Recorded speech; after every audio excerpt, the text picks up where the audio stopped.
You might be surprised to see a sentiment score of plus 0.50 for sustainability, especially when momentum is down by minus 0.36.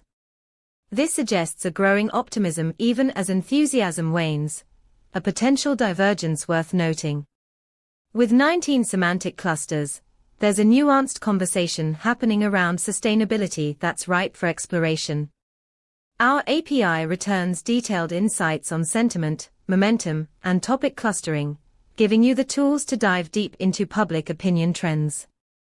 Imagine integrating this into a dashboard for a sustainability-focused app, allowing users to visualize shifts in sentiment and adapt their strategies in real time.